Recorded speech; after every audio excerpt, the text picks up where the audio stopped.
Pois bem, bom dia, boa tarde ou boa noite, a depender do horário que estejam assistindo essa monitoria. Deixe me apresentar, sou Ivan, sou aluno da turma 37, sou então monitor de vocês a matéria de Farmacologia 2, e hoje a monitoria é a respeito de doença de Parkinson. Vamos então entender inicialmente uma breve fisiopatologia e adentrarmos mais propriamente dito na parte da terapêutica. Pois bem, o que exatamente é? Qual a definição para a doença de Parkinson? É nada mais nada menos que uma doença, um distúrbio neurodegenerativo, caracterizado por ser progressivo e afetar o movimento muscular. O paciente vai apresentar essencialmente, de forma clínica, tremores, sobretudo na região das mãos, né, nessa parte dos dedos, rigidez muscular e movimentos bradicinéticos. O paciente vai estar com bradicinesia, que seria o paciente mais lento para iniciar um movimento e, de modo geral, também executar movimentos voluntários, ou seja, aquele paciente que tem uma demora, uma lentidão, um arrasto no momento de iniciar um movimento que ele deseja iniciar. Além do mais, o paciente com Parkinson vai apresentar anormalidades, alterações na sua postura e na sua marcha. De modo geral, a doença de Parkinson só perde somente para a doença do Alzheimer, que o nosso colega Daniel já, em uma monitoria anterior, já explicitou a respeito, em relação à sua prevalência e incidência. Além do mais, quais são as três principais tríades, melhor dizendo, qual é a principal tríade, quais são as principais três causas da doença de Parkinson? São elas: morte dos neurônios da via dopaminérgica, desequilíbrio nos núcleos da base, que estão associados com essa parte dos movimentos, e agregação proteica, que é em si o fator causador da morte desses neurônios dopaminérgicos. Em relação à perda dopaminérgica nigrostriatal, entende-se que é uma degeneração de caráter progressivo dos neurônios da via que secretam dopamina na parte compacta da substância negra. Então, o paciente, quando se tem uma morte aproximada entre 60% a 80% desses neurônios, já então começa a apresentar sintomas e sinais clínicos. E, a fim de curiosidade, trouxe aqui a respeito da neuromelanina. De modo geral, a neuromelanina é a responsável por dar a cor e, claro, dar o nome a essa parte do cérebro chamada substância negra.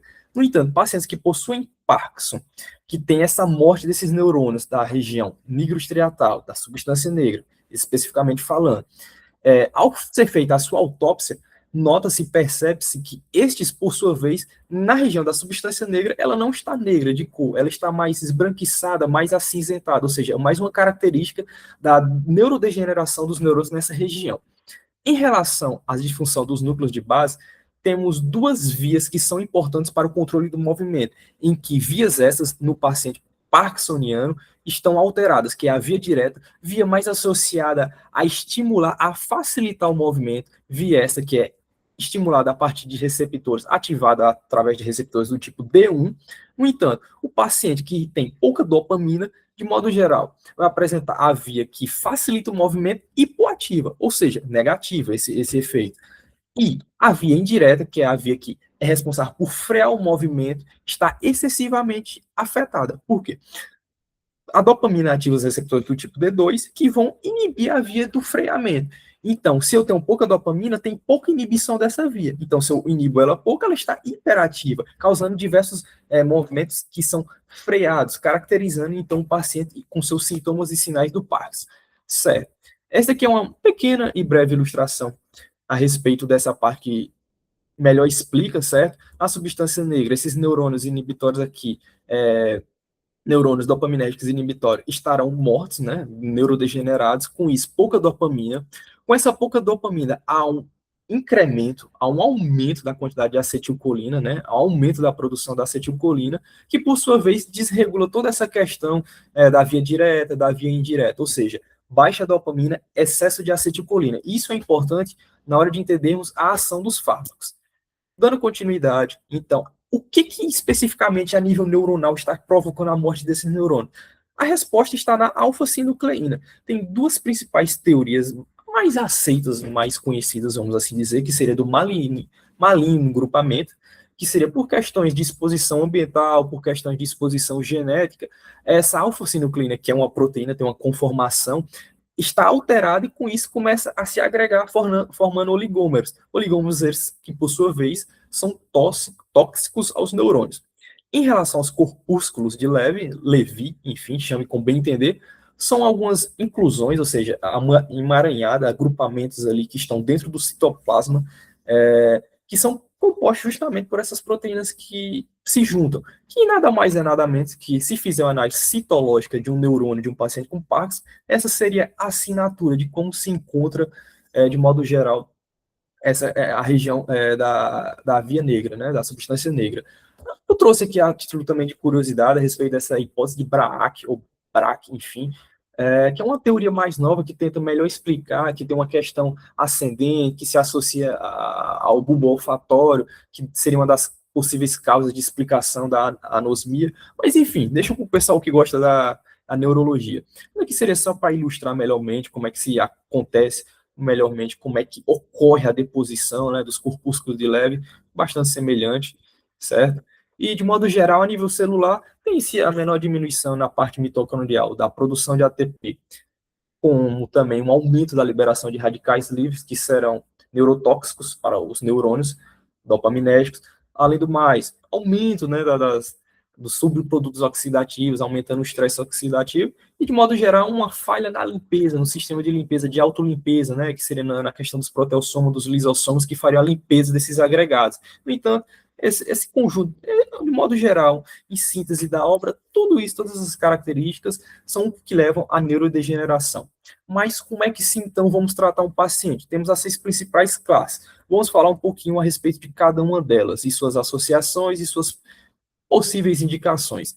De modo geral, a levodopa é o padrão ouro para o tratamento de um paciente com Parkinson. Por quê? Ela, por sua vez, é um precursor da dopamina, lembrando que ela tem a capacidade de atravessar a barreira hematoencefálica, tem alguns transportadores especiais que são através de aminoácidos neutros, mas não é a levodopa em si que tem a ação terapêutica, é quando ocorre no sistema nervoso central a conversão da levodopa para a dopamina, através de qual enzima? Da dopa descarboxilase.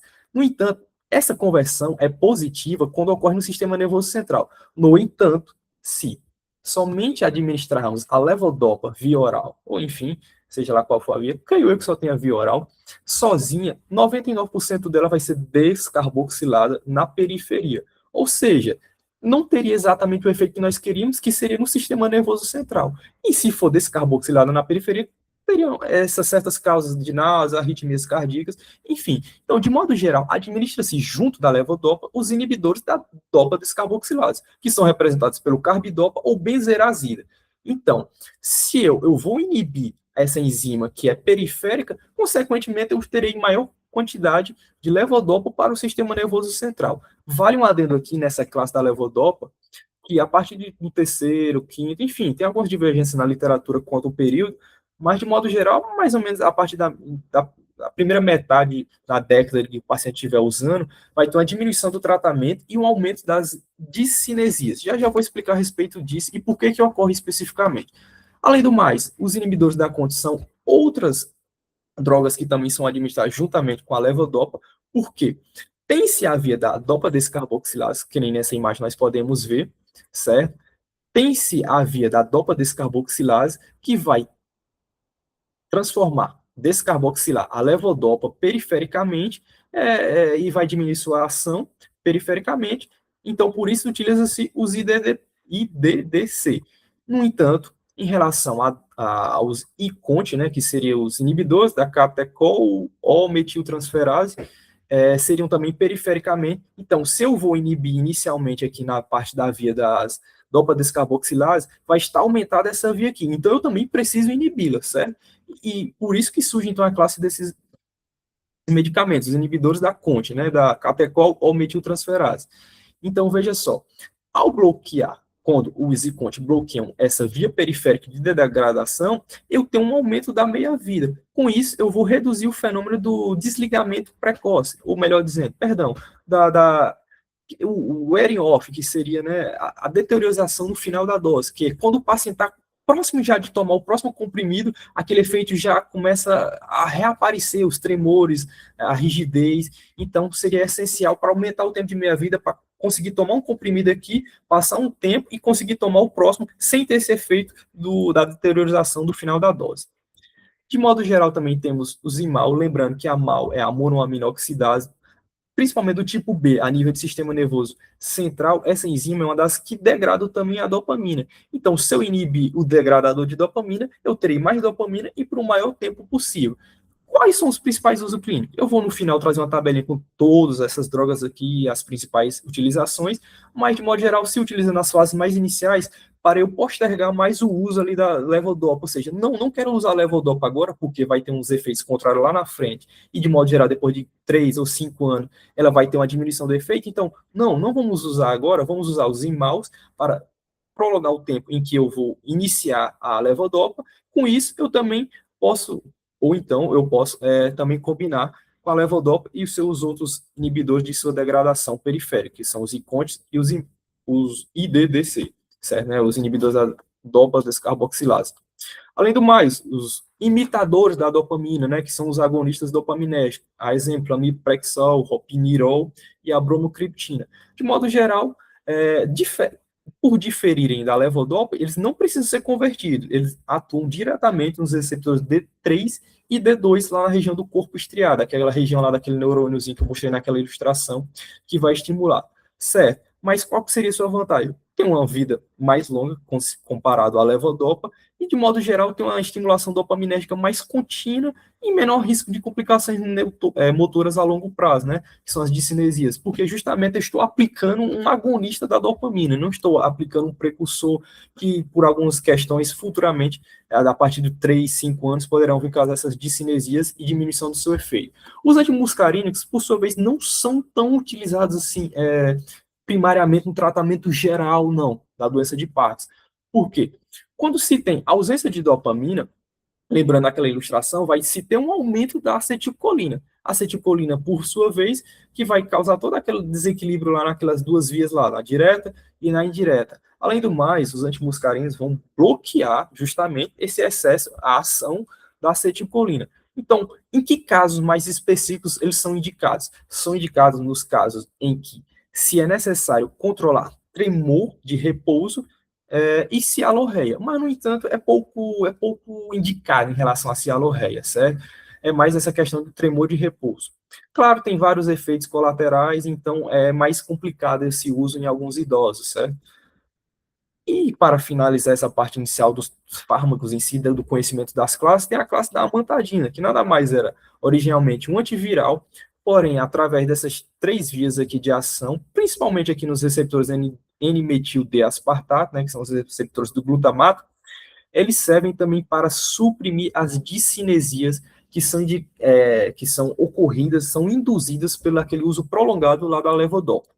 Certo. Esse aqui é um quadro resumo, eu vou mandar o slide, vocês poderão melhor ler, certo? Mas, de modo geral, a levodopa atua na parte da síntese de dopamina, os ICONs é no metabolismo, para evitar a degradação delas, os agonistas é uma estimulação direta, está imitando a dopamina. Os antimuscarínicos estão reduzindo essa hiperatividade acetilcolinérgica. E a amantadina reduzir essas discinesias, que são esses movimentos que são provocados pelo uso contínuo e prolongado da levodopa.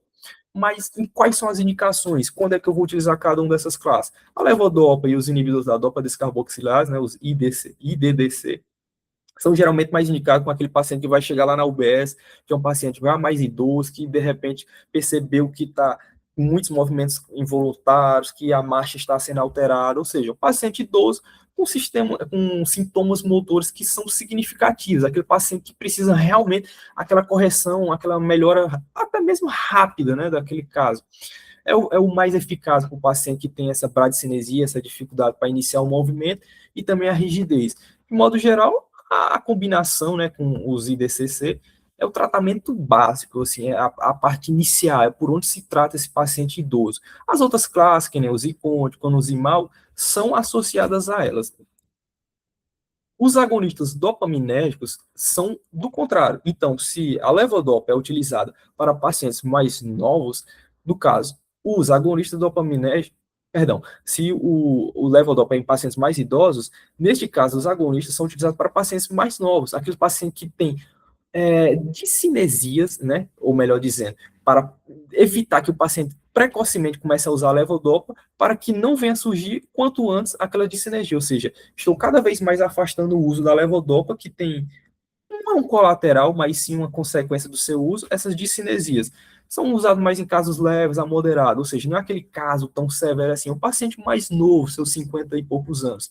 Pode ser usado como uma monoterapia inicial e como qualquer outro pode ser associado a levodopa. Mas, afinal de contas, o que é essa discinesia? São movimentos involuntários e repetitivos que o paciente que está utilizando levodopa por bastante tempo tende a começar a desenvolver, que são caretas, o paciente enche a boca que nem o Kiko, são alguns movimentos rápidos e involuntários com o corpo, enfim, são diversos movimentos que são provocados a partir desse uso prolongado da levodopa, certo? Então, seria útil nós utilizarmos esses agonistas dopaminérgicos. Ou então, a próxima classe, que é a seguinte, que são os inibidores da MAO, certo? Ou melhor dizendo, isso, os inibidores da monoaminoxidase do tipo B. São pacientes mais com sintomas mais iniciais, mais brandos, mais leves, e pode ser utilizado, associado também a levodopa, como falei, como diversos outros podem também, que apresenta aquele efeito wearing-off. Faça aqui a correção, porque agora em relação aos zicontes, eles não são usados sozinhos, obviamente, né, que precisa ter o produto para eles atuarem em cima, que precisa ser a levodopa, para eles inibirem a enzima que vai degradar a levodopa, certo? É mais para estender a duração também, ou seja, para reduzir com aqueles períodos em que tem o ligamento e o desligamento, mais especificamente nos momentos que está desligando, ou seja, está tendo flutuações, de repente o paciente está funcionando e no meio da meia-vida da droga ali, aquele deixa de funcionar, então é para prolongar, para deixar mais homogêneo, mais contínuo a utilização dessas drogas. Certo. Em relação aos antimuscarínicos, agora sim, deve ser evitado em idosos, justamente por aquela questão lá do aumento da ação das acetilcolinas, certo? Eles degradam, né, perdão, eles inibem, antagonizam a ação da acetilcolina, é mais indicado a pacientes jovens, são questão lá do tremor de repouso, e que não responderam bem a quase nenhuma outra droga, certo?